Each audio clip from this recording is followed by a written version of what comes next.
ઓમ શ્રી સ્વામિનારાયણાય નમો નમઃ. શ્રી હરિકૃષ્ણ મહારાજાય નમો નમઃ. શ્રી ઘનશ્યામ મહારાજાય નમો નમઃ. શ્રી સદગુરુભ્યો નમઃ. જય શ્રી સ્વામિનારાયણ. સ્વામિનારાયણ સ્પિરિચ્યુઆલિટી.com અને યુટ્યુબ ચેનલ, જુદા જુદા પોડકાસ્ટ ચેનલ, દરેક પ્લેટફોર્મમાં દરેકનું સ્વાગત છે.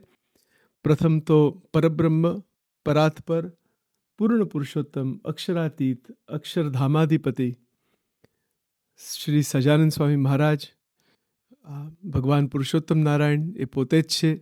એમના દિવ્ય ચરણોમાં અનંત કોટી દંડવત પ્રણામ, અનંત કોટી પ્રદક્ષિણા, અનંત કોટી પુષ્પોના માધ્યમ દ્વારા પૂજન અર્ચન, દીપ ધૂપ અને જેટલી પૂજાની સામગ્રી છે આપણે માનસી પૂજા દ્વારા એમને અર્પણ કરીએ. અને ભગવાનના જે મોટા પુરુષ છે, મોટા મોટા મુક્તો છે, એમના ચરણોમાં અનંત કોટી નમસ્કાર. જય શ્રી સ્વામિનારાયણ.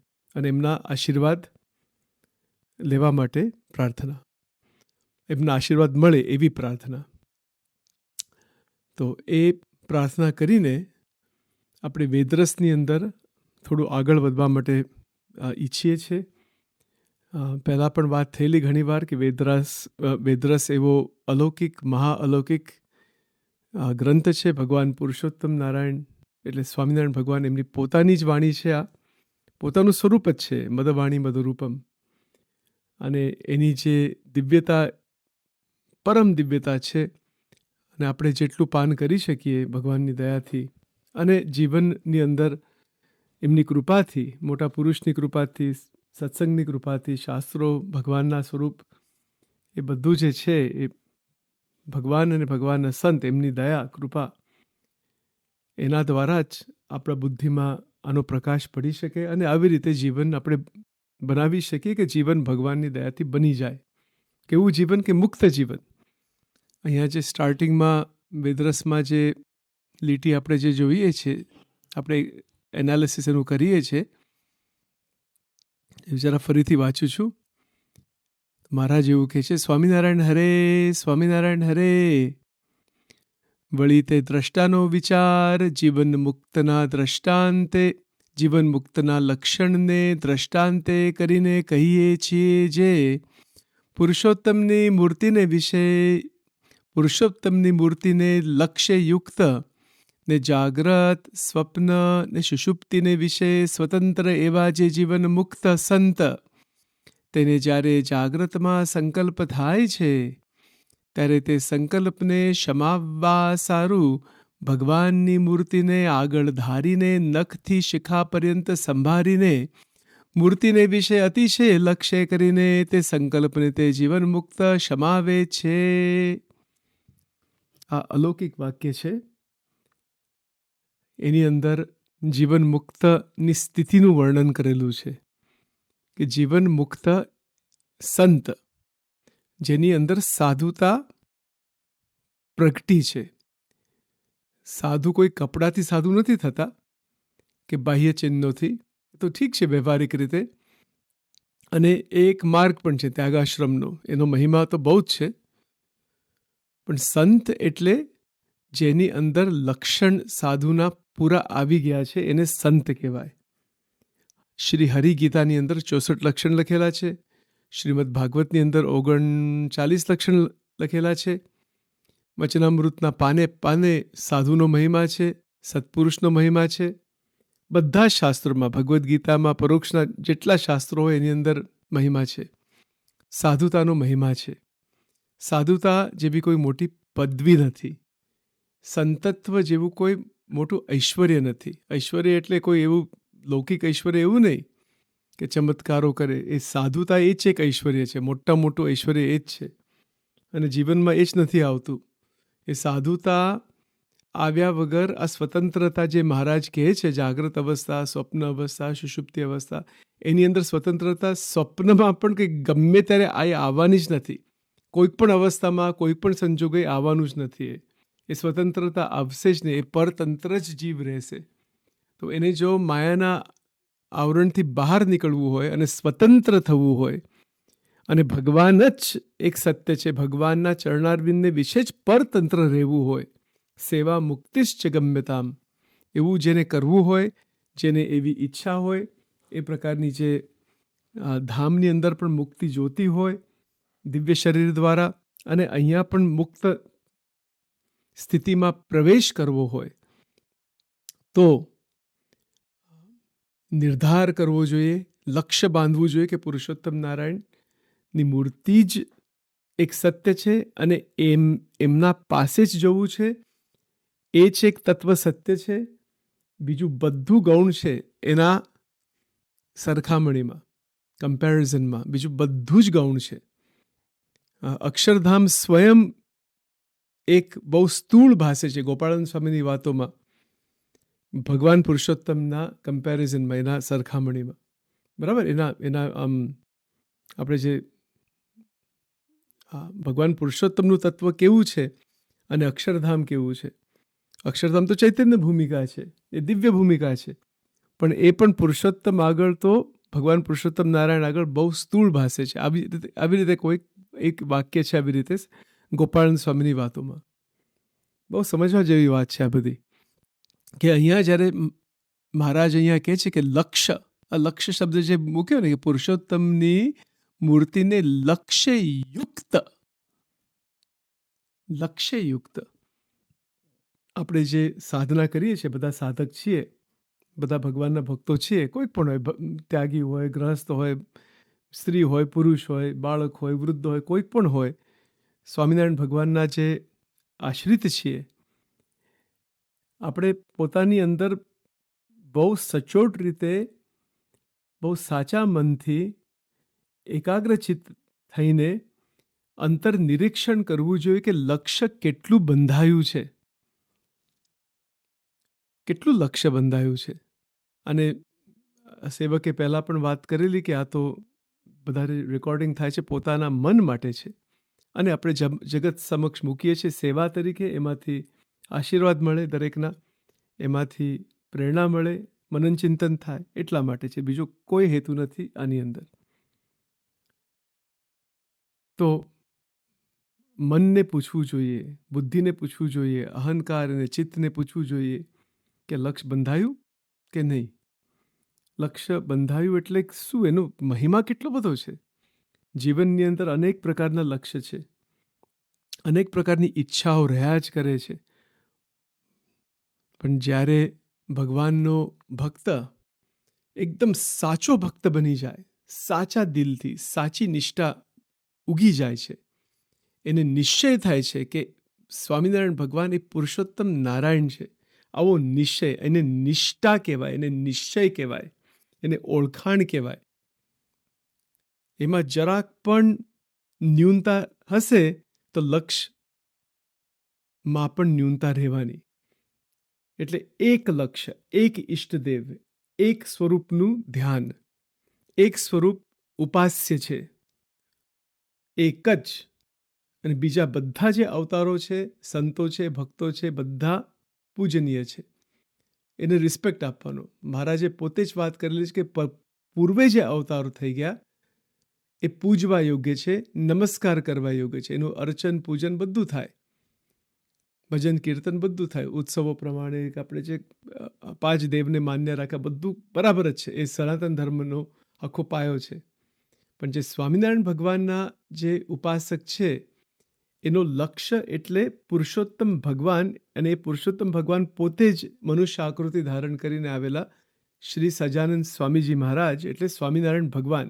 અહીંયા શું થાય છે, ઘણીવાર બહુ એક પ્રકારનું બુદ્ધિની અંદર એક ભેદ પડી જાય છે કે આ તો કોઈક મહારાજની ભક્તિ આ બધા લોકો કરે છે. સજાનંદ સ્વામી મહારાજ કે શ્રીજી મહારાજ, આવી રીતે શબ્દ આપણે બધા સત્સંગી વાપરીએ, આપણે ખ્યાલ છે કે આ ભગવાન છે, પણ બહારના બધા જે લોકો હોય, ભક્તો હોય કે જે પરોક્ષની નિષ્ઠા હોય, એમને તો એવું લાગે કે આ તો કોઈક મહારાજને ભગવાન બનાવી દીધા છે. મને તો એક જણે તો એવું પણ કીધેલું કે તમે સ્વામિનારાયણના બધા ભક્તો છો, તમે તો ક્યાં ભગવાનમાં માનો છો? કેવી વાત છે, તમે તો તમારા મહારાજોમાં માનો છો. આપણે જે જય જયકાર કરીએ, સજાનંદ સ્વામી મહારાજની જય અને હરિકૃષ્ણ મહારાજ, આ મહારાજ મહારાજ શબ્દ વાપરીએ એટલે પરોક્ષના બધા જે ભક્તો હોય એમને એવું જ લાગે કે આ તો કોઈક મહારાજને આ લોકો ભજે છે, કોઈક ગુરુને ભજે છે, એનો ભગવાનને તો ક્યાં માને છે આ બધા લોકો. પણ એવું નથી. એ જે શ્રીજી મહારાજ, સહજાનંદ સ્વામી મહારાજ, નીલકંઠ વર્ણી કહો કે એ જે એક જ વ્યક્તિ છે, અને એ જે છે એ સ્વયં પુરુષોત્તમ ભગવાન એ સાધુના ફોર્મમાં, સાધુની આકૃતિમાં, સાધુના ચરિત્રમાં એ ભગવાન આવેલા. હવે એ બધું સમજવા માટે સંપ્રદાયની અંદર જે શાસ્ત્રો છે, એનો ઇતિહાસ, એનો અભ્યાસ, એ બધો સમય લાગે. બરાબર ને? એટલે એ બધી વસ્તુ ધીમે ધીમે થાય, એક દિવસનું કામ નથી. અને એમાં સંતો સાથે બેસીને ઘણા બધા વિડીયોઝ પણ છે, બધા યુટ્યુબમાં શાસ્ત્રો પણ છે.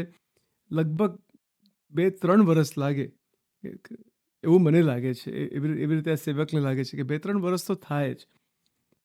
ઘણીવાર તો બહુ આશ્ચર્યકારી વસ્તુ છે. અમે જે અહીંયા રહીએ છીએ વિલ્મિંગ્ટન, ડેલાવેર, ન્યુયોર્ક, ડેલાવેરમાં, એક ગુજરાતી ભાઈને અમને પૂછ્યું જે 15 વર્ષથી સ્વામિનારાયણ મંદિરમાં, એક અહીંયા મંદિર છે આપણે 15 વર્ષથી જાય છે નિયમિત રીતે. મેં એમને પૂછ્યું કે સ્વામિનારાયણ એટલે કોણ અને સ્વામિનારાયણ એટલે શું, ખ્યાલ જ નહીં. એટલે છે કોઈક કોઈક મહારાજ છે, એને કોઈ ખ્યાલ જ નહીં કે સ્વામિનારાયણ આ મંત્ર છે, એ પણ ખ્યાલ નથી. બરાબર. અને જાય, જય સ્વામિનારાયણ બોલે બધું. એમની નિષ્ઠા સ્વામિનારાયણની નથી જ, એમની કંઈક બીજી નિષ્ઠા છે. અને એને ખ્યાલ જ નહીં કે સ્વામિનારાયણ આ મંત્ર છે. સ્વામિનારાયણ ભગવાન કોણ, તો એમને ખ્યાલ નહીં. બરાબર. એટલે આવું બધું બહુ ચાલે છે. આ તો ગુજરાતી સમાજની અંદર જ આવું બધું ચાલે છે. બહારની વાત તો છોડો, તો કેવું કહેવાય. એટલે આપણે જેટલા સત્સંગી છીએ, આપણી એક સેવા છે, એક ફરજ છે કે મહારાજની ઓળખાણ વ્યવસ્થિત આપવી. આ જે મહારાજ શબ્દ છે ને, એ બહુ એક એનું અણસમજણ થાય છે. આજે કોઈક રસોઈ બનાવતો હોય આપણા ઘરે, એને પણ મહારાજ કહેવાય. બરાબર. કોઈ ગુરુ થઈ ગયા હોય, કોઈ ગુરુ હોય, એને પણ મહારાજ કહેવાય. મહારાજ શબ્દ બહુ જુદી જુદી પ્રકારે વપરાયેલો છે.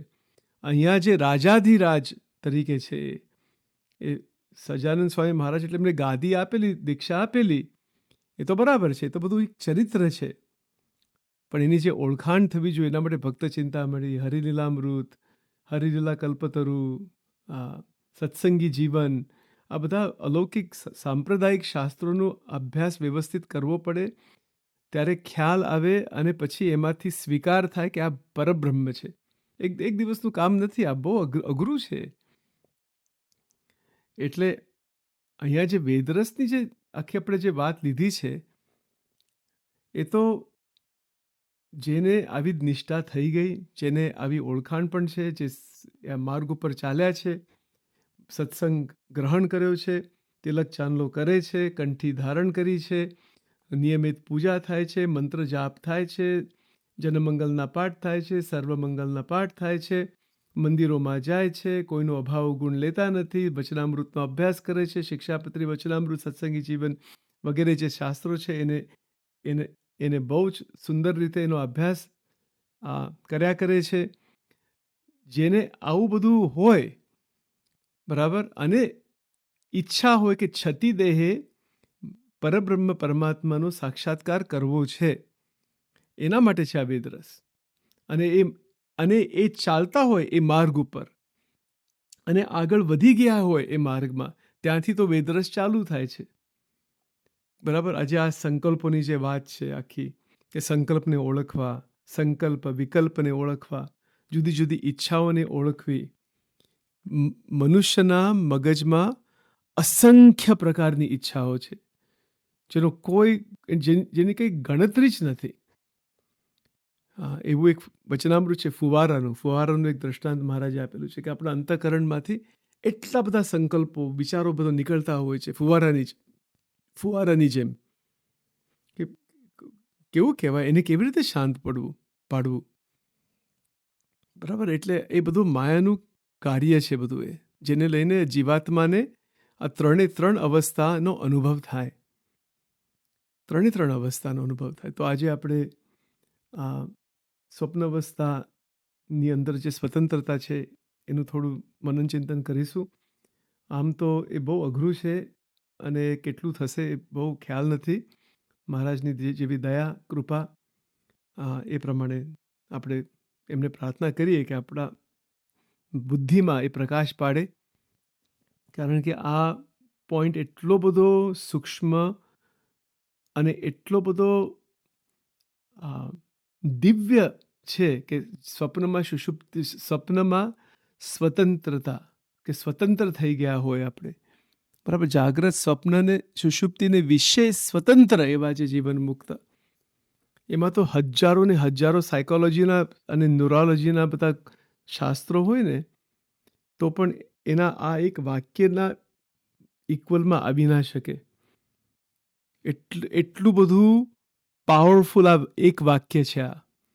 અને મહારાજ કેવળ એક વાક્ય તરીકે નથી કહેતા, એ તો એક સ્થિતિની વાત છે કે આવી જીવનમાં આવી સ્થિતિ બની શકે, જે જીવન મુક્તની સ્થિતિ આવી હોય છે કે સ્વતંત્ર બની ગયા છે અને સ્વતંત્રતા છોડતા નથી કોઈક પણ સંજોગે. ગમે તેવા સંકલ્પો થાય કે ના થાય, કે જે થાય, એ સ્વતંત્રતા ક્યારેક પણ છોડતા નથી, પરતંત્ર બનતા જ નથી. એ કેવું કહેવાય? એટલા માટે એને જીવન મુક્ત કીધા, એને મુમુક્ષુ નથી કીધા, એને કેવળ કોઈ સાધક એવા નથી કીધા. એ જીવન મુક્ત જ છે, એ મુક્ત બની ગયા છે અને એની સ્વતંત્રતા નિરંતર રહ્યા કરે છે. એ સ્વતંત્રતા ક્યાંથી આવી?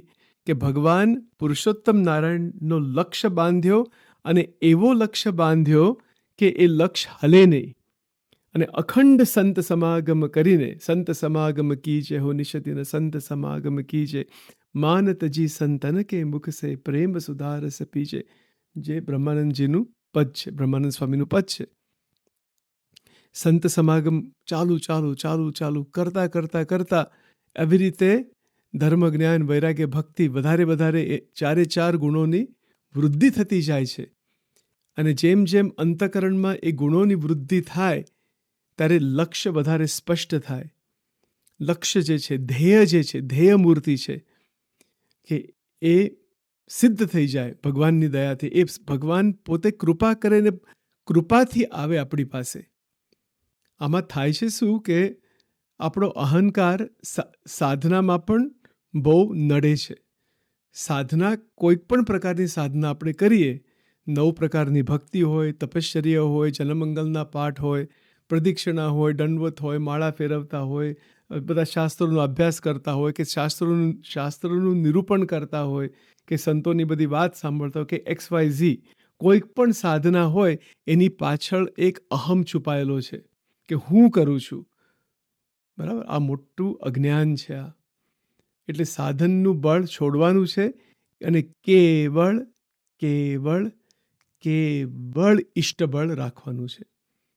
કે હું સાધના કરું છું એ છોડી દેવું પડે. આ અહંકાર આની પાછળ આવે છે કે હું ભક્તિ કરું છું, એ જ મોટું અજ્ઞાન છે. એ પછી એ ભક્તિ ભગવાન પાસે પહોંચતી પણ નથી એટલી બધી. એનું કારણ શું છે? કે અહંકારથી થાય છે. મહારાજે જ કીધું છે વચનામૃતમાં કે મોટા ભાગે જે સત્સંગ થાય છે એ અહમ બુદ્ધિથી થતો હોય છે, દેહાત્મ બુદ્ધિથી થતો હોય છે. માનરૂપી હડકું, એ પણ બધા દ્રષ્ટાંતો બધું ઘણું બધું છે વચનામૃતમાં. એટલે કોઈક પણ સાધના હોય, એ સાધના ભગવાનને ક્યારે ટચ થાય છે, ભગવાનની દ્રષ્ટિમાં ક્યારે આપણે આવીએ કે આપણો અહંકાર બાજુમાં સંપૂર્ણ મૂકી દઈએ અને એક બાળક થઈને એમના ચરણોમાં પ્રાર્થના કરી કે હે પ્રભુ, અમે કશું જ નથી જાણતા, તમે દયા કરો, કૃપા કરો. એક બાળક થઈને ભગવાનના ચરણોમાં રહેવું પડે. ત્યારે ભગવાનની દ્રષ્ટિમાં આપણે આવી શકીએ છીએ. કેટલી સુંદર વાત છે આ, અને કેટલો સચોટ માર્ગ છે. બરાબર ને? આપણે નથી લાલજી બધા રાખીએ છીએ કે ઘનશ્યામ મહારાજનું જે બાળ સ્વરૂપ છે, કે કૃષ્ણ ભગવાનનું બાળ સ્વરૂપ વૈષ્ણવો રાખતા હોય છે. એનું કારણ શું છે? ક્રિશ્ચન લોકો પણ બેબી જીસસ રાખે છે. એનો આખો હેતુ એ છે કે એક ભગવાન સાથે એટલો બધો પ્રેમ, અને જે બાલ્ય સ્વરૂપ જે છે ને, એના પાસે તો કશું મગાય નહીં, એની સેવા જ કરવાની હોય છે. નાનું બાળક, 5 વર્ષનું બાળક હોય આપણા ઘરમાં, એના પાસેથી આપણે શું માગીએ? કશું, રમાડીએ, જમાડીને સાથે પ્રેમ કરીએ, ચુંબન કરીએ, જાતનું બધું કરીએ, બસ એવી રીતે થતું હોય છે. કશું મગાય નહીં. પણ મહારાજે શું કીધું છે? એક વસ્તુ તો માગવી, પ્રસન્નતા. ન તો પછી તમોગુણી પણ કહેવાય. એ પણ બધું આવે છે વચનામૃતમાં. માગવું તો ખરું. જો સકામ ભક્ત હોય તો માગવું ઈષ્ટદેવ પાસે, ભગવાન પાસે. સકામમાંથી નિષ્કામમાં જવાનું છે, નિષ્કામમાંથી પરમ નિષ્કામમાં જવાનું છે. એવી એક સ્થિતિ છે કે ભગવાન સિવાય બીજું કશું જોઈએ જ નહીં. ભગવાન પાસેથી શું જોઈએ? ભગવાન જ. ભગવાન પાસેથી બીજું કંઈક માગીએ, ભલે ચતુર્ધા મુક્તિ હોય કે ગમે તે હોય, કે વિષયો સુખ હોય, તો પછી એ સકામમાં આવી જાય. એટલે પ્યોર નિષ્કામ ભક્ત જે બને છે એ પણ એક મોટી સામર્થ્ય છે. અને એ ભગવત કૃપાથી આવી સ્થિતિ થાય છે. સંતની દ્રષ્ટિથી થતું હોય છે. અને જ્યારે આવી દ્રષ્ટિ મોટા પુરુષ આપણા ઉપર કરે છે, કૃપા કરીને, એકચ્યુઅલી ભગવાન કરે છે એમનામાં રહીને. એ સંત કંઈ પોતે નથી કરતા કશું. જે એકદમ ટોપ લેવલના સત્પુરુષ હોય, જેને સાક્ષાત્કાર થઈ ગયો છે, એમ જેને અખંડ પુરુષોત્તમ ભગવાનને ધારણ કર્યા હોય, તો પછી એ તો ભગવાન પુરુષોત્તમ એમનામાં રહીને જ બધી ક્રિયા કરતા હોય છે. તો એ બહુ દયા હોય છે, બહુ કૃપા હોય છે, જેને લઈને એ ભક્ત ઉપર અનુગ્રહ કરે છે કે તારી સ્થિતિ થઈ જાય, કે આ છૂટી જાય, બધો અજ્ઞાન છૂટી જાય, રાગ દ્વેષ છૂટી જાય, ક્લેશ છૂટી જાય, સંતના ગુણ આવે. પણ એ કોના ઉપર થાય છે આવી કૃપા? જેને કૃપા જોઈએ છે, જેને કૃપા જ આવી જોઈએ છે. બહુ થોડી વાત છે. બહુ થોડાને આવું થતું હોય છે. આમ તો જો મહિમા સમજાઈ જાય તો ઘણાને થાય, મોટી સંખ્યાને થાય, અને આખું વિશ્વને આશીર્વાદ મળે. આખા વિશ્વને બહુ મોટા આશીર્વાદ મળે. હા, પણ બહુ દુર્લભ છે બધું. દુર્લભમાં દુર્લભ છે એકાંતિકપણું. એ નથી આવતું. એક જો આવી જાય એકાંતિકપણું, તો પછી એ ભક્ત છે એ મુક્ત બની જાય છે. એ મુક્ત સ્થિતિમાં આવી જાય છે. કારણ કે એના જ પણ લેવલ ખરા ને. પહેલાં તો ભક્ત બનવું પડે, પછી પરિપક્વ ભક્ત બનવું પડે. અને ભક્તિ એકદમ સચોટ અહંકાર છોડીને કરવી પડે. અને એવી રીતે કૃપા થાય છે. અને એ કૃપાથી એ ભક્ત મુક્ત બને છે. ભક્તિ તો કરે છે જ, મુક્તો ભક્તિ જ કરે છે. ભલે એ ગમે તે ભાવ, રસબસ ભાવમાં હોય કે અને જે સ્વામી સેવક ભાવ તો રહ્યા જ કરે છે. બરાબર. અક્ષરના મુક્તો, કે જે મૂર્તિમાં રહેનારા મુક્તો, કે જે આ તો સંપ્રદાયમાં ઘણી બધી વાતો થાય છે આવી રીતે. એ તો આખો વિષય જુદો છે. આપણે એના વિશે હમણાં જતા નથી. પણ ભક્તિ અખંડ રહ્યા કરે છે, ઉપાસના અખંડ રહ્યા કરે છે. કોઈ ભગવાન તો બનતું નથી. ભગવાન એટલે પુરુષોત્તમ ભગવાન. આપણે બ્રહ્મ સ્થિતિમાં આવી શકીએ, આપણે અક્ષર રૂપ બની શકીએ. અક્ષર રૂપ થઈને પુરુષોત્તમ નારાયણ સાથે સ્વામી સેવક ભાવ રાખવાનો. ગરડા પ્રથમ 21. અને આપણે જે અહીંયા નિરૂપણ કરીએ છીએ એ મહારાજના ઓરિજિનલ શબ્દ પ્રમાણે જ કરીશું. બાકી આજે સંપ્રદાયમાં અનેક પ્રકારની સમજણ ચાલે છે. અને ઠીક છે, જેની જેવી સમજણ એમને મુબારક. આપણે ગુણ જ લેવાના છે દરેકમાંથી. પણ એના વિશે હું આ સેવક બહુ નથી વાત કરવાનો. આપણે મહારાજના ઓરિજિનલ વચન, મહારાજ અને એમના જે મોટા મોટા જે પરમહંસો જે થઈ ગયા મહારાજના વખતમાં, એમના જે વચન એ પ્રમાણે આપણે મનન ચિંતન કરવા માટે અહીંયા પ્રયત્ન કરીએ છીએ. બાકી જે પરંપરામાં જેવી સમજણ હોય એ તો બહુ લાંબો વિષય છે બધો.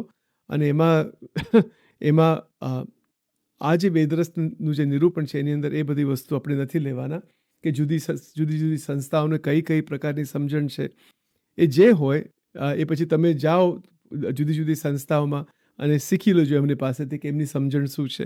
એમાં વાંધો નથી. પણ આપણે અહીંયા એટલું જ હેતુ છે ખાસ આ વેદરસના નિરૂપણમાં, કે મહારાજના બેઠા શબ્દ, ઓરિજિનલ શબ્દ, મહારાજના પોતાના શબ્દો, વચનામૃતના શબ્દ, શિક્ષાપત્રીના શબ્દ, સત્સંગી જીવનના શબ્દ, વેદરસના શબ્દ.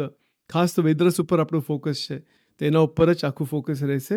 અને કોઈક વાર એવી રીતે કોઈક દ્રષ્ટાંત કંઈક આપવું હોય તો લઈએ, પણ અમે કોઈ પર્ટિક્યુલર ગુરુઓના પણ નામ નથી લેતા.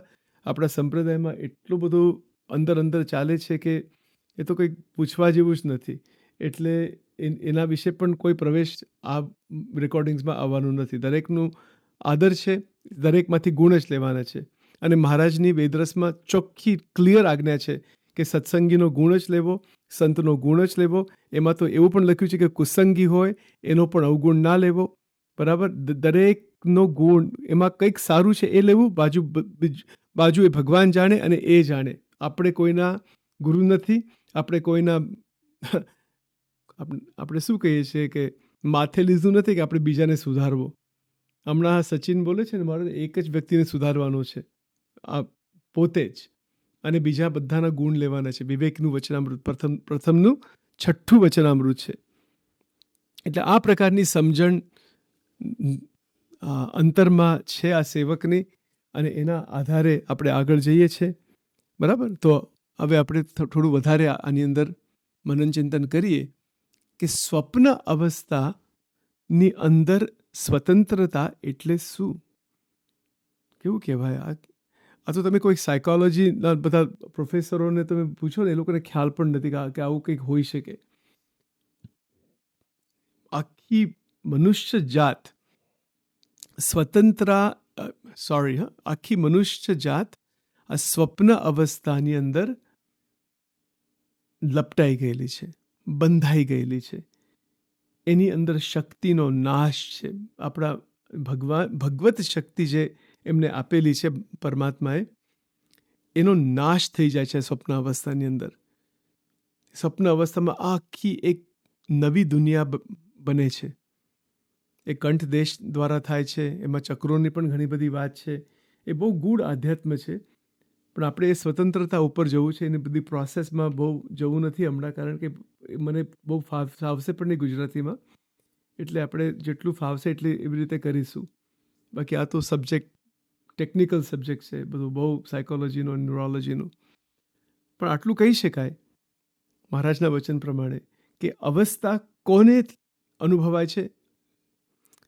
જીવને અવસ્થા, એટલે જીવાત્માને અવસ્થાનો અનુભવ પરમાત્મા જ કરાવે છે.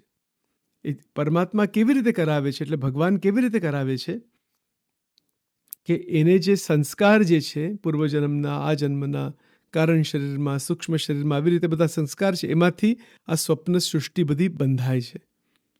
કેવું કે આખી સૃષ્ટિ બંધાય છે, સ્વપ્ન સૃષ્ટિ બંધાય છે. એમાં કેટલી બધી શક્તિ જાય છે, વિચાર કરો.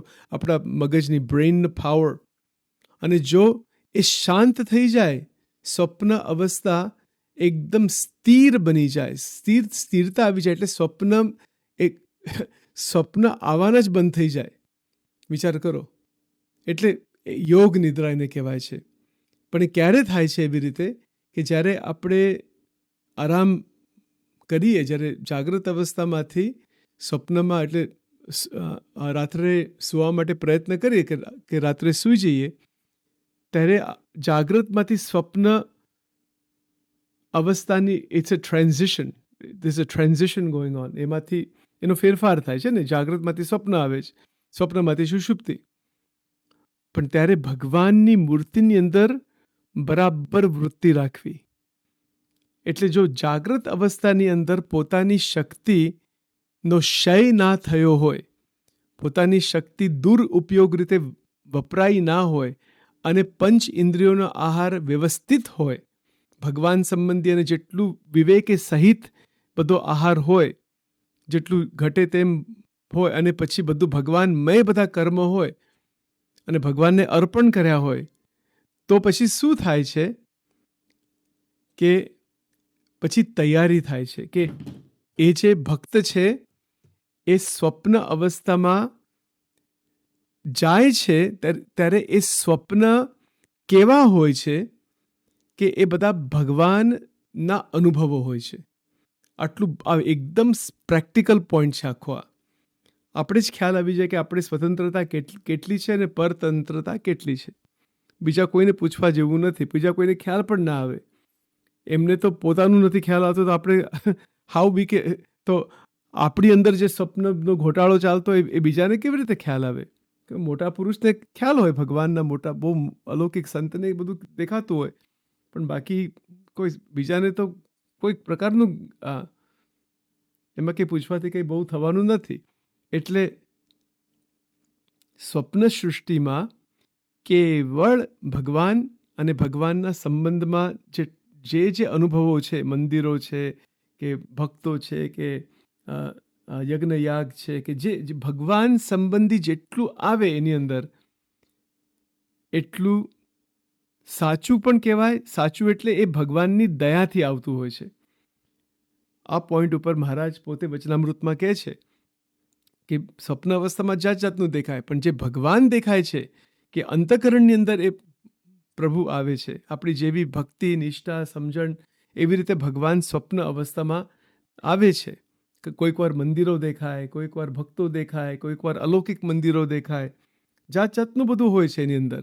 બધા મહારાજના ધામ દેખાય, ઘણું બધું હોય છે. બરાબર, તો ડિરેક્શન બરાબર છે, એટલે આપણે બરાબર ટ્રેક ઉપર આવી ગયા. સ્વપ્નમાં સ્વતંત્રતા એટલે સ્વપ્નની અંદર ભગવાન અને ભગવાનના સંબંધ વિના બીજું જેટલું દેખાય છે એ બધી બાહ્ય દ્રષ્ટિ છે, એ અજ્ઞાન પણ છે, એ કારણ શરીર સૂક્ષ્મ શરીરના ભાવ છે, અને આપણી અંદર હજુ વૈરાગ્યની ખામી છે, જ્ઞાનની ખામી છે, ઇન્દ્રિય શુદ્ધ નથી બની ગયા, આહારની એટલે જે શુદ્ધ આહારની ખામી છે. આવું બધું કેવું કહેવાય, આ આખો સત્સંગ અંતરમાં આવી જાય. એટલે જે સ્વતંત્રતા કેમ પ્રાપ્ત કરવી છે? કારણ કે એની અંદર અલૌકિક આનંદ છે. સ્વામિનારાયણ ભગવાનની મૂર્તિ સાથે જ રમણ એ મુક્તની સ્થિતિ છે. બરાબર, એ મુક્ત અને મુક્તેશ્વર આ બેનું જ રમણ છે અક્ષરધામની અંદર, અને એ જ સ્થિતિ અહીંયા બનાવવાની છે. જે અક્ષરના જે મુક્તો છે કે અક્ષરધામની અંદર જે મુક્તો છે, એ મુક્તોની કેવી સ્થિતિ છે કે પુરુષોત્તમ નારાયણ સાથે એમનો અખંડ સંબંધ છે. એક ક્ષણ માત્ર પણ તૂટતો નથી, કારણ કે ક્ષણ જેવું પણ નથી ત્યાં કોઈ સમય નથી, કાળ નથી, કર્મ નથી. એ અખંડ સાક્ષાત્કાર, આમ ડૂબી ગયા, અને નિત્ય નવું નવું નવું બધું લાગતું હોય. બરાબર, એટલે ભગવાન પુરુષોત્તમ સિવાય બીજું કશું, બીજી કોઈ ઈચ્છા જ નથી. એને કંઈ બીજું જોવું પણ નથી, બીજો કોઈ આહાર નથી, બીજું કશું જ નથી. એક પુરુષોત્તમ ભગવાન સિવાય કોઈ બીજી ઈચ્છા નથી. વિચાર કરો, આવી જે સ્થિતિ અક્ષર મુક્તોની છે. અને મહારાજે ચોખ્ખી આજ્ઞા મૂકેલી છે કે ચોખ્ખું જ્ઞાન મૂકેલું છે. પ્રથમનું 21 કે અક્ષર મુક્તોની પંક્તિમાં આપણે ભળવું છે. પ્રથમનું 21નું વચનામૃત જોઈ લેજો, બહુ એકદમ ક્લિયર વસ્તુ છે આની અંદર. આપણું ધ્યેય અક્ષરધામ છે. બીજા ધામો પણ ભગવાનના જ છે, પણ એ ધામ જુદા છે. ગોલોક ધામ છે, શ્રી કૃષ્ણ પરમાત્માનું ધામ છે. વૈકુંઠ ધામ છે, એ લક્ષ્મીનારાયણ ભગવાનનું ધામ છે. શ્વેત દ્વીપ ધામ છે, એ વાસુદેવ નારાયણનું ધામ છે. એ તો બહુ ગૂઢ અને તાત્વિક વિષય છે, પછી એ બધું લઈશું, વેદરસની અંદર જ આવશે બધું. પણ ધામ બધા જુદા છે. એટલે આપણે એ બધું એટલી બધી ગહન તાત્વિક ચર્ચા છે કે ધામોની જે ગતિ શું, કે ધામોનું જે કેટલા જોજન ઉપર અને નીચે, અને એ તો બધું એ તો શાસ્ત્રોમાં લખેલી વાત છે. પણ પ્રથમના પહેલા પ્રમાણે જો અખંડ વૃત્તિ થઈ જાય, બરાબર, અખંડ તેલધારા વૃત્તિ સિદ્ધ થઈ જાય ભગવાનની દયાથી, સંતની કૃપાથી, તો એ ભક્ત જો ઈચ્છે કે મારે આ બધું જોવું છે તો તત્કાળ દેખાય. ગોલોક, વૈકુંઠ, બ્રહ્મપુર એટલે અક્ષરધામ, આ બધા ધામો દેખાય. જીવ, ઈશ્વર, માયા, બ્રહ્મ બધું જ દેખાય. જો એની ઈચ્છા હોય તો. ખરેખર તો જે એકદમ ટોપ લેવલના જે ભક્તો ને એને આવી ઈચ્છા પણ નથી હોતી કે બીજું કંઈક જોવું છે. ભગવાન પુરુષોત્તમની મૂર્તિ સિવાય કોઈ ઈચ્છા જ નથી કે કોઈ વસ્તુ જોવી છે. પછી એની મરજી એ જ મારી મરજી. મારી કોઈ સ્વતંત્ર મરજી નથી. પોતાની સ્વતંત્ર મરજી ના હોય એ જાગ્રત, સ્વપ્ન, સુષુપ્તિમાં સ્વતંત્રતા.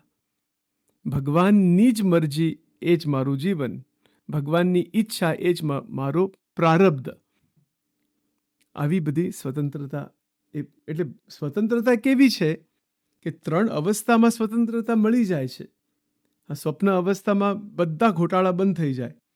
કોઈ સગા સંબંધી ના દેખાય, કોઈ ચિંતા ના રહે, કોઈ વિષયો ના દેખાય, કોઈ બધા સ્વપ્ન દોષના ઘાટ ના થાય, કશું જ ના થાય એની અંદર. થાય શું એની અંદર? ભગવત દર્શન. આ ડાયરેક્ટ સચોટ વાત છે આ. અને બીજું ગમે તે આવતું હોય ને, બીજું મહારાજની મૂર્તિ સિવાય સ્વામિનારાયણ ભગવાનની મૂર્તિ અને એમની જે આપણે શું કહીએ કે ભગવાન સંબંધી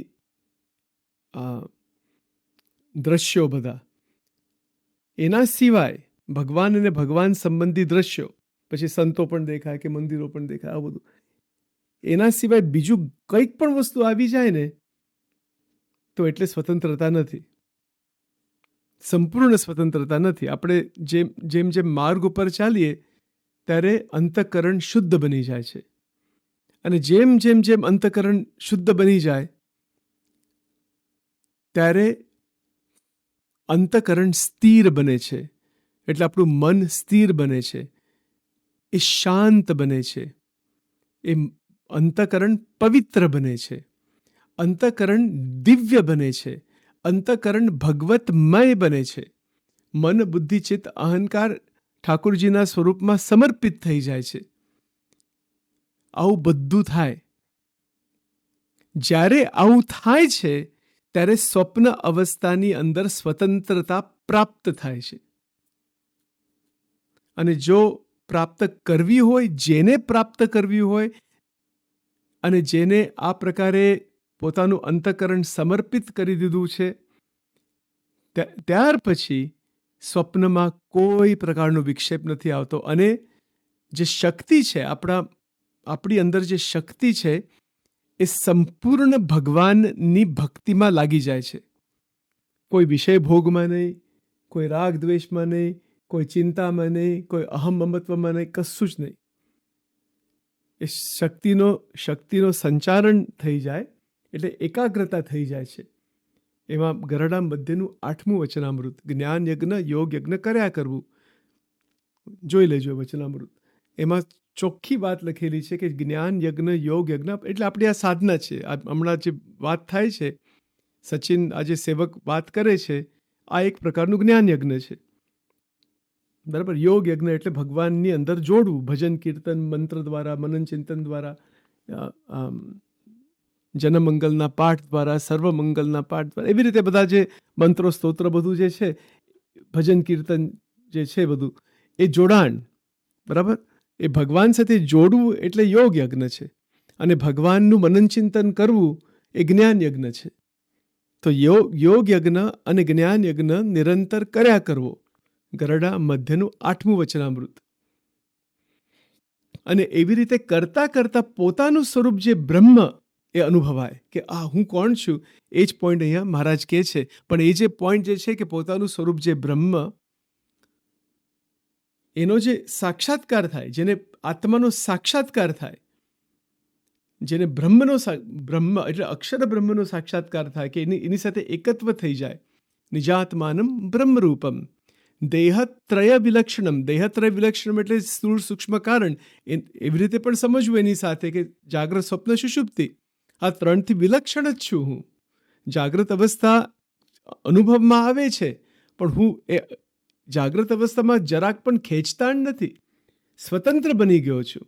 કોઈ અહમ મમત્વ રાગ દ્વેષ ષડરિપુ 6 જે મોટા અંતરશત્રુ એ પણ નથી, કશું આવતું જ નથી એની અંદર. અખંડ દિવ્યતા, અખંડ સાનિધ્ય પરમાત્માનું, મહારાજનું.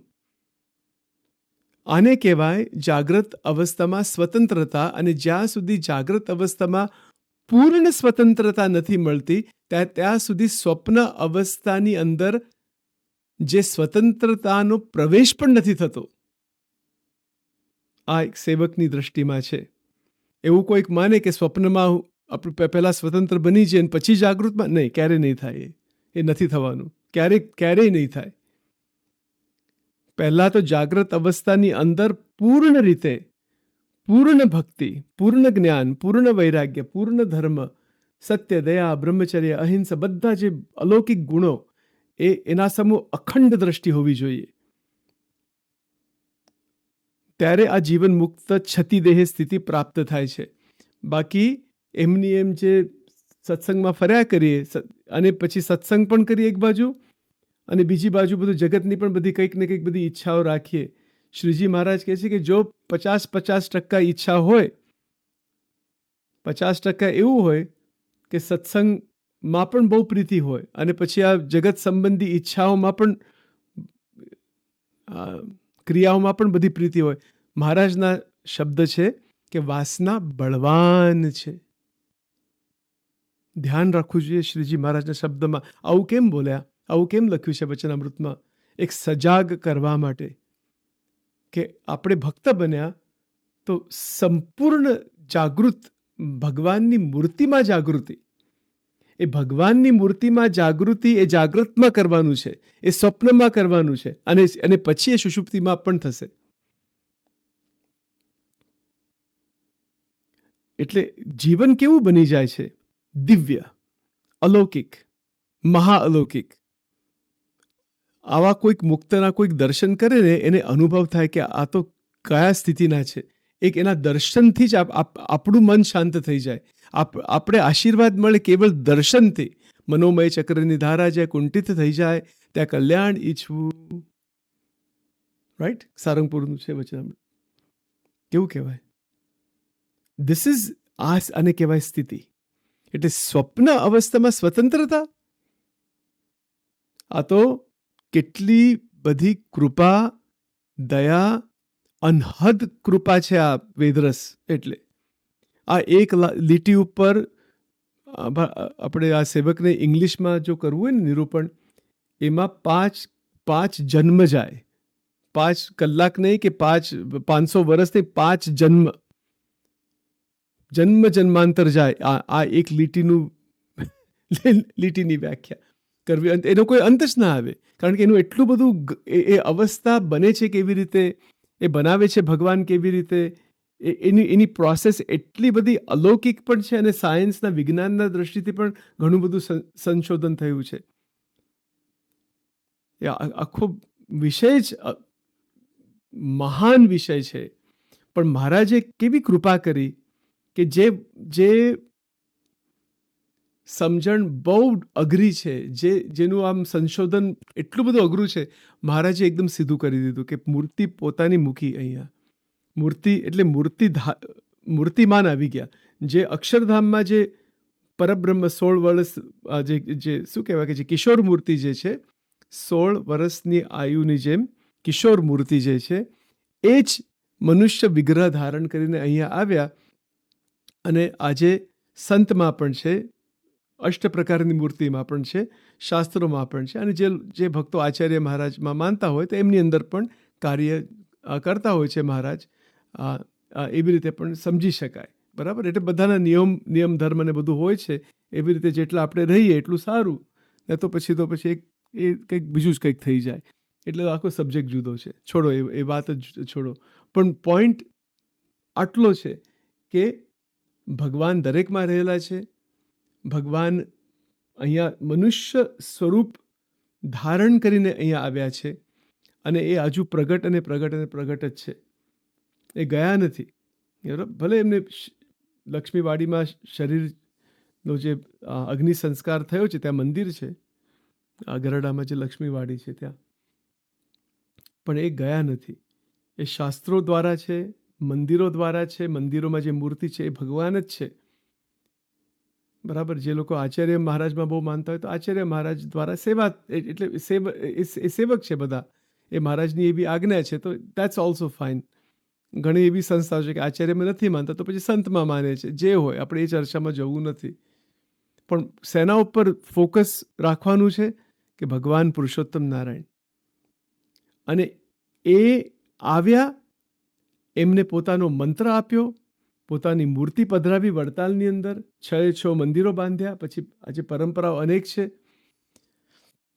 અને એવી રીતે ભજન કીર્તન, આજે પરમહંસોના જે પદો જે છે, પરમહંસોએ જે ભજન કીર્તન કે જે પદ બનાવેલા છે, નિષ્કળાનંદ કાવ્ય છે કે ભક્ત ચિંતામણી છે કે બ્રહ્માનંદ કાવ્ય છે, બરાબર. આ બધા મોટા મોટા સંતોએ જે અલૌકિક બધા કીર્તનો બનાવ્યા છે, એના દ્વારા આપણે ભગવાન સાથે સંપૂર્ણ જોડાણ કરી શકીએ અને બહુ જ સુંદર રીતે આપણું મન જે છે, આપણું અંતઃકરણ છે, એ ભગવાનમય બની જાય છે, ભગવાનમય ટર્ન થઈ જાય છે, આખું સમર્પિત થઈ જાય છે.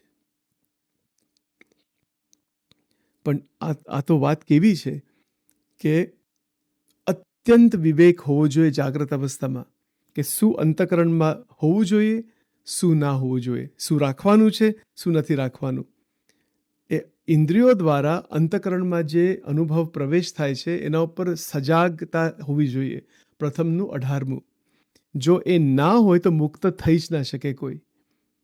શ્રીજી મહારાજનો મત એ છે કે ઇન્દ્રિયોનો આહાર શુદ્ધ ના હોય ત્યાં સુધી અંતઃકરણ શુદ્ધ થતું જ નથી, અને અંતઃકરણ જ્યાં સુધી શુદ્ધ નથી થતું ત્યાં સુધી કોઈ મુક્ત બનતા જ નથી. ગમે એવું જ્ઞાન હોય કે સમજણ હોય કે શાસ્ત્રો હોય કે આપણે પહેલાં પણ આના વિશે વાત થયેલી. એટલે સ્વપ્ન અવસ્થામાં સ્વતંત્રતા એટલે પરબ્રહ્મ ભગવાન જે છે એ સ્વયં એ ભક્ત પાસે આવે છે સ્વપ્ન અવસ્થાની અંદર અને સુખ આપે છે. પોતાની મૂર્તિનો એ અલૌકિક અનુભવ થતા હોય છે. એટલે ઘણા બધા જુદા જુદા ધામો પણ દેખાય, ષટચક્ર પણ દેખાય, જાત જાતનું બધું થાય એની અંદર. એટલે જેમ જેમ જેમ આપણી વૃત્તિ વધારે પવિત્ર બની જાય છે આત્મા તરફ અને પરમાત્મા તરફ, એટલે વચ્ચેના સ્ટેજીસમાં ઘણું બધું આવે છે. એ આવી પણ શકે, જુદા જુદા લોક દેખાય, સ્વર્ગલોક પણ દેખાય, જાત જાતનું બધું થઈ શકે એની અંદર. ઘણી સિદ્ધિઓ પણ આવી જાય એની અંદર. એ પણ સિદ્ધિ પ્રકરણ પણ છે વેદરસમાં આખું. પણ એ બધી વસ્તુ બાહ્ય દ્રષ્ટિ છે, એમાં લેવાનું નથી, એના ઉપર ધ્યાન નથી રાખવાનું. અંતરદ્રષ્ટિ એક જ છે, ભગવાન પુરુષોત્તમ નારાયણ. અને જ્યાં સુધી એમનો સાક્ષાત્કાર થતો નથી ત્યાં સુધી બધી બાહ્ય દ્રષ્ટિ જ છે. એટલે પૂરી રીતે એની અંદર ડૂબી જવું, બહુ શાંતિથી, બહુ સ્થિરતાથી અંતઃકરણની અંદર આ વાક્યો બધા લાવવા, વેદરસના, વચનામૃતના, મહારાજની મૂર્તિ લાવવી અંતઃકરણમાં. આપણે અંતઃકરણમાં એટલું બધું ભરચક બીજું બધું મૂક્યું છે કે પૂછો નહીં. અને એને લઈને આખું અંતઃકરણ ભ્રષ્ટ થઈ ગયું છે મનુષ્ય જાતિનું. એટલા માટે જ તો બધા સાયકોલોજીના પ્રોબ્લેમ અને હોસ્પિટલ્સ અને મેડિસિન્સ અને દવાઓ બધી, સાયકિયાટ્રિક દવાઓ, આ બધું શું છે? એનું કારણ શું છે કે અંતઃકરણ ભ્રષ્ટ થઈ ગયું છે. અંતઃકરણની અંદર જે શક્તિ છે એનો નાશ થઈ ગયો છે. અને ભગવાન સાથે જે જોડાણ થવું જોઈએ એ થયું નથી. એટલા માટે પછી વિચિત્ર સ્વપ્ન આવે. હવે આખો સબ્જેક્ટ જ આખો જુદો છે. સ્વપ્નમાં પણ કેટલા બધા વિચિત્ર પ્રકારના સ્વપ્ન આવતા હોય છે. સ્વપ્નની અંદર વિચિત્ર અનુભવ, કેટલું બધું ખરાબ બધું દેખાતું હોય. ઘણાને તો નર્કના અનુભવ થતા હોય. મારે તો બહુ વર્ણન નથી કરવું આના વિશે, કારણ કે અમે તો સાયકોલોજીની અંદર બધો અભ્યાસ કરેલો, એની અંદર પણ બધું પેશન્ટ પણ ઘણા બધા હતા પહેલાં. હવે તો બધા નવા પ્રોગ્રામ છે એ બધું વર્ણન બહુ કરે એવી રીતે, અને એ નીકળી ના શકે એમાંથી. જીવાત્મા એ એવી રીતે ફસાઈ જાય છે એ સ્વપ્ન સૃષ્ટિમાં, અને જે ખરાબ પ્રકારના જે દુઃસ્વપ્ન જેને કહેવાય, સ્વપ્ન, ખરાબ પ્રકારના સ્વપ્ન, જે તામસિક સ્વપ્ન, બરાબર, આ બધું વિચિત્ર બધું જે છે. તો એટલા માટે મહારાજે શું કીધું કે કંઠી જ્યારે ગ્રહણ કરીએ ને ત્યારે નિયમો ગ્રહણ કરવાનો હોય, ભગવાનની પૂજા કરવાની હોય છે, દીવો કરવાનો હોય છે, આરતી નિયમિત કરવાની હોય છે, સંતનો સમાગમ કરવાનો હોય છે, મંદિરોમાં નિયમિત જવું પડે, ઠાકોરજીને દંડવત પ્રણામ બધું કરવું પડે. એટલે જે અંતઃકરણ જે ભ્રષ્ટ પહેલાં થઈ ગયું હતું સત્સંગ પહેલાં, એ બધું તંદુરસ્ત બની જાય, એ બધું સ્થિર બની જાય. એમાં સુંદર રીતે healing is called the healing power of God. ભગવાન એક વૈદ્ય છે. ભગવાન અને ભગવાનના સંત ગુણાતીતાનંદ સ્વામી કીધું ને કે અમને તો એક જ વસ્તુ ખ્યાલ છે, જન્મ મરણનો રોગ ટાળતા આવડે છે. એટલે આ સ્વપ્ન અવસ્થાના ઘોટાળા છે, એમાંથી જ આ જન્મ મરણનો રોગ આવે છે. ભગવદ્ ગીતામાં પણ આના વિશે સૂક્ષ્મ શરીરની બધી વાત લખેલી છે. એ સૂક્ષ્મ શરીર જીવ સાથે જાય છે અને પછી નવું જન્મ, નવો દેહ, જેવા સંસ્કાર હોય એવી રીતે ગર્ભ મળે છે. આપણે તો ગર્ભ જોતો જ નથી. આપણે તો ધામની અંદર અક્ષર મુક્ત જોઈએ છે. અક્ષર મુક્તની પંક્તિમાં જવું છે.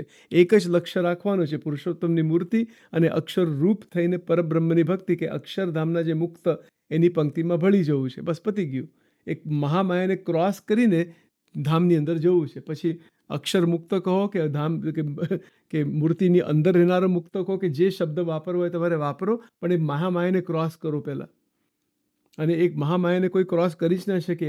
એ તો ભગવાન સ્વયં દયા કૃપા કરે, અને એ કૃપા કોના ઉપર કરે છે?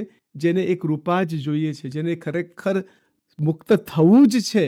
બાકી આ સંસારની એક પણ ઈચ્છા રહી ગઈ હશે ને તો ફરીથી જન્મ લેવો પડે. કારણ કે ભગવાન કહે છે તારે આ ઈચ્છા છે તો પછી તું બીજા લોકમાં જા, સ્વર્ગમાં જા, બીજે જા, ત્રીજે જા, પણ તારી ઈચ્છા શું છે?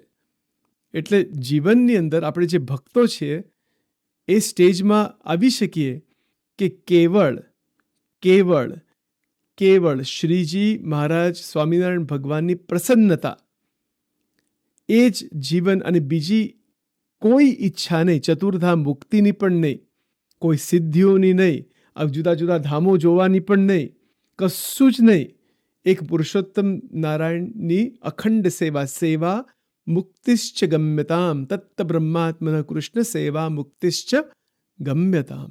શિક્ષાપત્રી. આવી રીતે જેમ જેમ સમય જાય છે, 1 hour to the next, 1 કલાક જાય પછી બીજો કલાક, ત્રીજો કલાક, સમય ગુમાવવું નહીં. વ્યર્થ કાલેન નેતવ્યો ભક્તિમ ભગવતો વિના. ભગવાન સાથે જોડાણ. બાકી જે સંસારમાં ક્રિયા જે કરવાની છે એ હળી મળીને બધા સાથે પ્રેમથી કરવાનું. જેટલું ઘટે, પણ કોઈ સાથે બંધન નહીં. બહુ વધારે એની અંદર બહુ સમય નહીં બગાડવાનો. ઘણીવાર શું થઈ જાય, ગ્રહસ્થ આશ્રમમાં આ પ્રકારની સ્થિતિ બાંધવી બહુ અઘરું પડી જાય. ત્યાગીઓને પણ બહુ અઘરું પડી જાય. એનું કારણ શું છે? કારણ કે આપણા મનમાં બીજી કોઈક ઈચ્છા છે, વાસનાઓ છે, બીજી કંઈક જાતનું બધું કંઈક હોય, એટલે બધું ગૌણ કરી નાખવું હોય. અને ક્રિયા તો કરવી પડે છે. ગ્રહસ્થ આશ્રમ હોય તો ગ્રહસ્થની ક્રિયા કરવી પડે, જોબમાં જવું પડે, ધંધો કરવો પડે, કે જે સંસારની રીતે ચાલવાનું છે. પણ અસંગત્વ, ભગવદ્ ગીતા 15મો અધ્યાય, પુરુષોત્તમ યોગ, બરાબર, કેટલી સુંદર વાત લખી. અસંગ શસ્ત્રેણ દૃઢેન ચિત્વા. અસંગત્વ એટલે પૂર્ણ વૈરાગ્ય. મારો કોઈ સંગ નથી. કોણ આપણું છે? જ્યારે આપણે દેહ મૂકવાનો સમય આવશે, બરાબર, અને શરીર બળી જશે, શરીર રાખ થઈ જશે. આપણા સનાતન સંસ્કૃતિમાં શરીર બાળવાની પ્રક્રિયા છે, એ સંસ્કાર છે, એ છેલ્લો સંસ્કાર છે, અંતિમ સંસ્કાર, બરાબર. તો શું આવવાનું છે આપણી સાથે? કોણ આપણું છે? કોણ આપણે યાદ કરવાના છે? બરાબર. એટલે અંતે જાવું ઉઠી એકલા, સંગે ચાલે ન કોઈ, પંડિત રંકને રાય. કે જો દેવાનંદ સ્વામીના બધા પરમહંસોના કેવા વૈરાગ્યના બધા પદો છે, સજાગ કરવા માટે, જગાડવા માટે. યા નિશા સર્વભૂતાનામ તસ્યામ જાગૃતિ સંયમી. બરાબર, ભગવદ્ ગીતાનો શ્લોક છે. આ શ્લોક વચનામૃતમાં પણ મહારાજે લીધો છે. જાગૃતિ લાવવી કે મારું કોઈ નથી, અને એ સ્થિતિમાં રહીને વસુદેવ કુટુંબકમ ઉપનિષદનો સિદ્ધાંત છે. બધા જ મારા છે. જીવ પ્રાણી માત્ર આપણા જ છે. શ્રીજી મહારાજે શું લખ્યું? સર્વજીવ હિતાવહ, આવી ભાવના રાખવી. સર્વજીવ હિતાવહ, આપણા જ છે એટલે આસક્તિથી નહીં. દરેક જીવની અંદર પરમાત્મા રહેલા છે. યો મામ પશ્યતિ સર્વત્ર સર્વમ ચ મયી પશ્યતિ તસ્યાહમ ન પ્રણશ્યામિ સચમેન પ્રણશ્યતિ.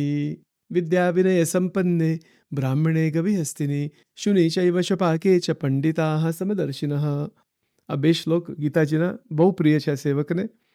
અને એનું આખું નિરૂપણ જોવું હોય તો લયાનું 7મું, એમાં મહારાજ શું કહે છે કે સાક્ષાત્કાર જ્યારે થાય છે ત્યારે પુરુષોત્તમની મૂર્તિ સિવાય અણુમાત્ર બીજું કશું દેખાતું જ નથી. સ્થાવર જંગમ જ્યાં જ્યાં દ્રષ્ટિ કરે, જ્યાં જુએ ત્યાં રામજી બીજું ન ભાસે રે, અનુભવી આનંદમાં બ્રહ્મરસના ભોગી રે જીવન મુક્ત જોગ્યા. જો આ શબ્દ જીવન મુક્ત શબ્દ મુક્તાનંદ સ્વામીએ વાપર્યો છે. જીવન મુક્ત જોગ્યા અંતર અરોગી રે.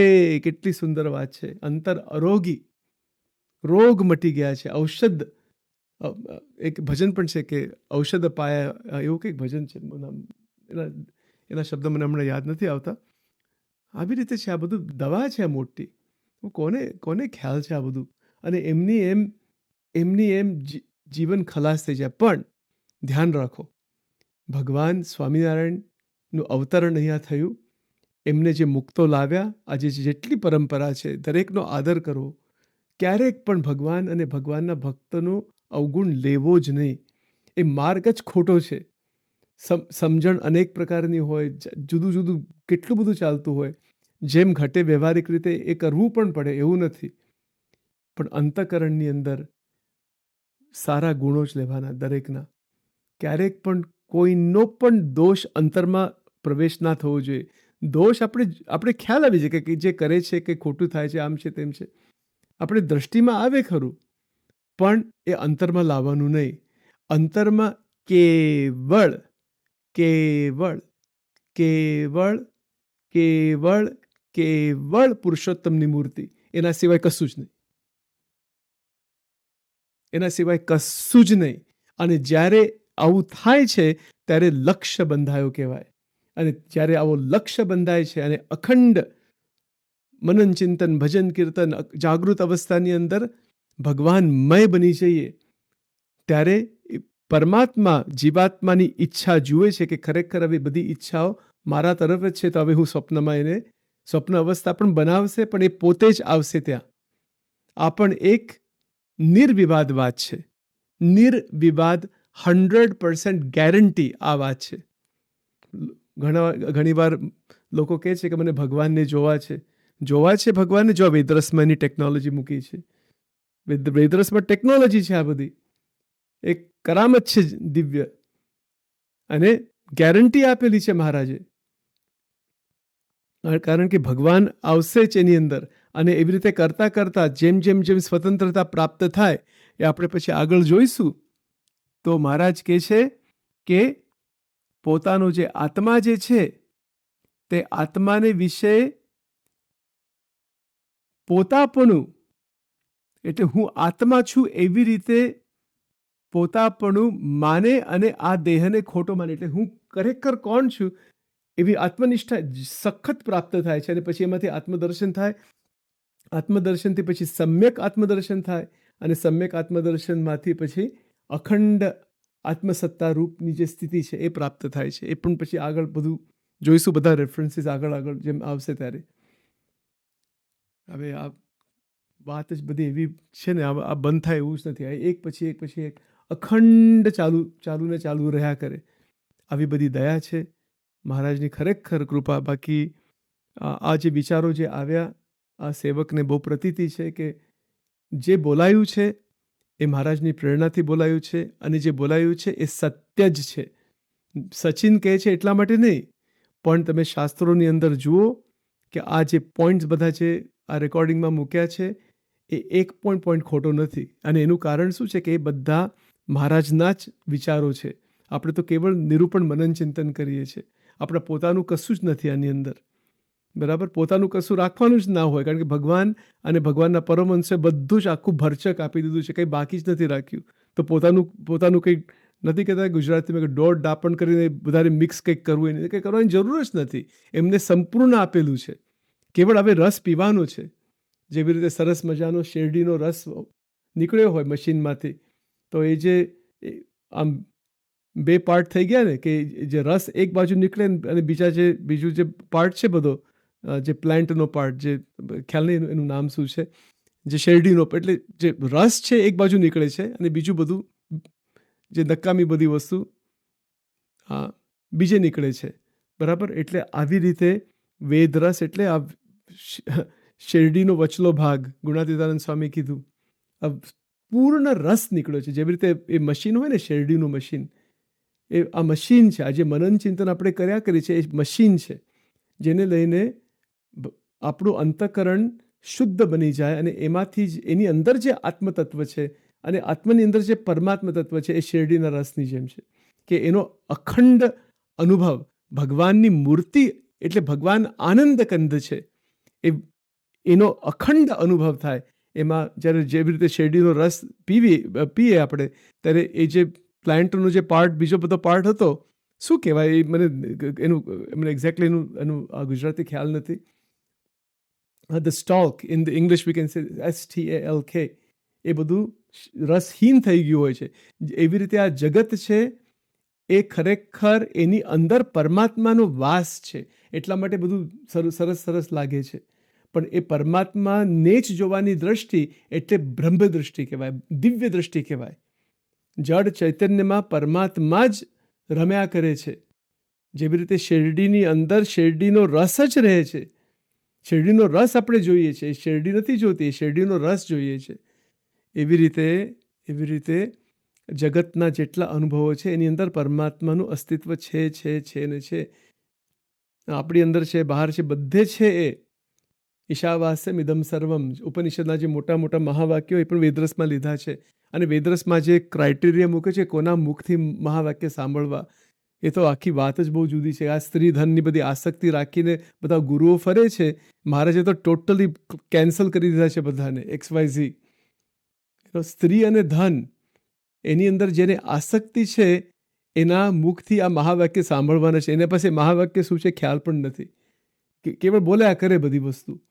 આપણે કોઈનો અવગુણ નથી લેવાનું, ધ્યાન રાખો, પણ કોને ગુરુ બનાવવાના, કોને સત્પુરુષ સમજવાના, પંચવર્તમાન જેને સિદ્ધ છે, જેને કઈ વસ્તુ પોતા માટે રાખી નથી, જે અગરબત્તીની જેમ અખંડ સાધુતા વર્તે છે અને ભગવાનમય છે, ભગવાનમાં જોડે છે પાછા. પછી પોતે ભગવાન નથી ફરતા, કે પોતે ભગવાન થઈને નથી ફરતા, એ ભગવાન સ્વામિનારાયણમાં જોડે છે.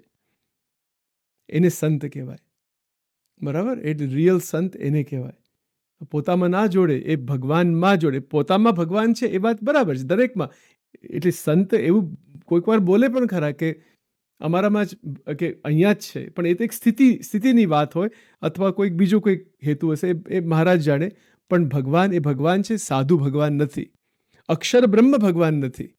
પણ મહારાજને લઈને મહારાજે વચનામૃત લખ્યું કે મુક્તાનંદ સ્વામીને પણ ભગવાન જેવા કહેવાય, કે ભગવાન એમનામાં રહેલા છે, ભગવાન જેવા ગુણ છે, ભગવાન એમનામાં રહીને, પરમાત્મા એમનામાં રહીને કાર્ય કરે છે. તો પછી એવા પણ આપણા હિન્દુ ધર્મમાં, વિશ્વમાં બહુ એવી રીતે પણ ઈચ્છા થાય કે બીજા, કે આપણે કોઈક મોટા છીએ, કોઈકથી બહુ મહાન છીએ, પોતે ભગવાન થઈને પૂજાય, પૂજવાની ઈચ્છા, પૂજાવવાની ઈચ્છા. કેટલું અજ્ઞાન છે એ બધું, મહા અજ્ઞાન છે. એનાથી દૂર રહીએ, બરાબર? એવું અજ્ઞાન ક્યારે ના આવવું જોઈએ. મહારાજે સ્વામિનારાયણ સંપ્રદાયમાં એટલી ક્રાઇટેરિયા મૂકેલી છે શાસ્ત્રોમાં, ગમે તેવી સામર્થ્ય આવી જાય, જેમ સ્વપ્ન અવસ્થામાં સ્વતંત્રતા અને અલૌકિકતા અને સિદ્ધિઓ અને જાતનું બધું દેખાય બધું એની અંદર, તો પણ એક દાસાનું દાસ, કરચરણ કૃતમ વા કાયજમ કર્મજમ વા, એ જે આખું જે સંસ્કૃતનો શ્લોક છે, એવી રીતે રહેવાય. દાસના દાસ થઈને રહો સત્સંગમાં. શ્રીજી મહારાજ એટલે નીલકંઠ વર્ણી સ્વરૂપે કેવી રીતે મુક્તાનંદ સ્વામી પાસે દાસત્વ ગ્રહણ કરેલું, કેટલી બધી સેવા કરતા હતા. એમને એ નીલકંઠ વર્ણીના સ્વરૂપમાં ભગવાન હતા, એ સેવક થઈને બેઠા હતા. સેવક થઈને કેટલા બધા મહિના રહ્યા.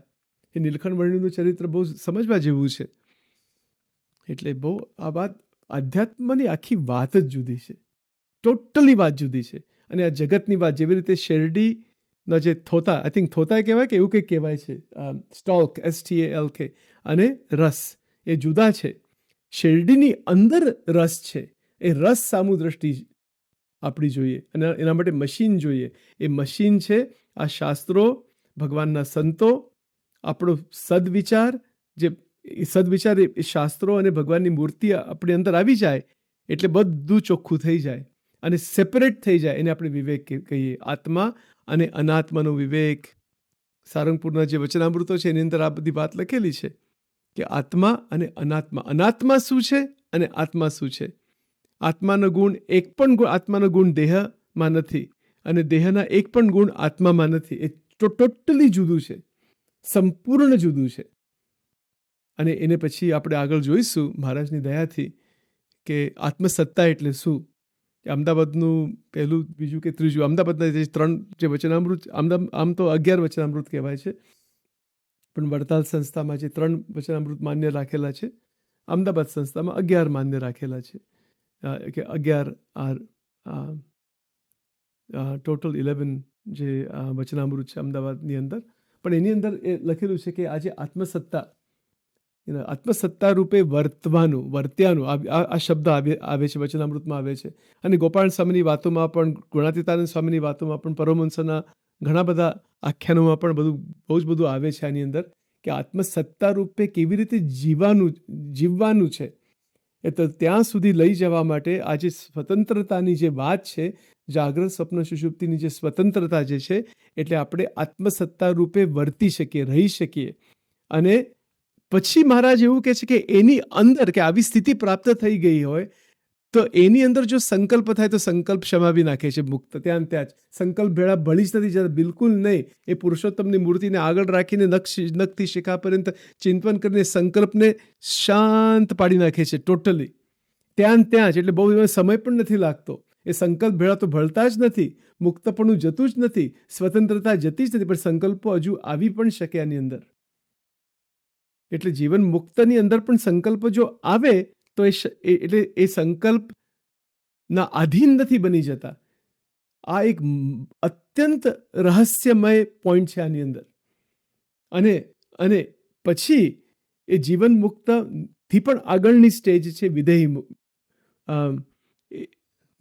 એની જે સ્ટેજ છે વિદેહી મુક્ત, બરાબર. એ પછી આવશે, પછી આગળ આવશે.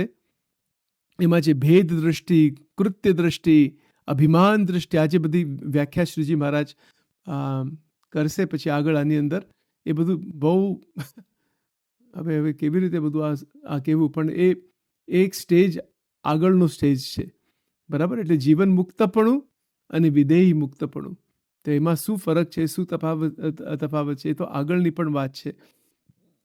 અને એ આપણે જોઈશું જેમ જેમ સમય આવશે ત્યારે.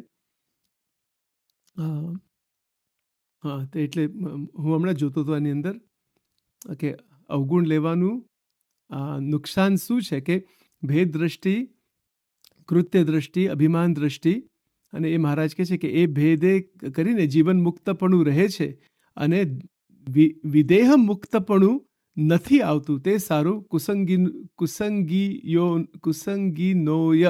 કુસંગીનોય એટલે કુસંગીનો, કોઈ પણ કુસંગી હોય એનો અવગુણ લેવો નહીં, કોઈનો જ અવગુણ લેવો નહીં. એમાંથી આ ભેદ દ્રષ્ટિ, કૃત્ય દ્રષ્ટિ, અભિમાન દ્રષ્ટિ, પછી આગળ બધી એના ઉપર ચર્ચા અને મનન ચિંતન બધું કરીશું આગળ, જેમ ભગવાનની દયા થશે તેમ. અહીંયા આપણે હોલ્ટ લઈએ છીએ HALથી, થોડું સ્ટોપ અહીંયા કરીએ છીએ, અને મહારાજને પ્રાર્થના કરીએ છીએ કે હે પ્રભુ દયા કરો, કૃપા કરો, કે આ વેદરસનું નિરૂપણ વધારે સુંદર રીતે થાય. અને નિરૂપણ કરવાનો હેતુ એક જ છે કે આપણે સ્થિતિમાં જઈ શકીએ, આ સેવક સ્થિતિમાં જઈ શકીએ, એટલા માટે કરીએ છીએ કે સમજણ વધારે સ્પષ્ટ થાય. અને સમજણ સ્પષ્ટ થયા પછી એવી રીતે જીવન બને, એવી રીતે જીવન ભગવાનની દયાથી બને, અને આપણે એ દિવ્ય અલૌકિક સ્થિતિમાં જઈ શકીએ. એ જ બધા ભક્તો, સંતો, મહારાજના આચરણોમાં પ્રાર્થના. સજાનંદ સ્વામી મહારાજની જય, હરિકૃષ્ણ મહારાજની જય, સ્વામિનારાયણ ભગવાનની જય, શ્રી સદગુરુભ્યો નમઃ.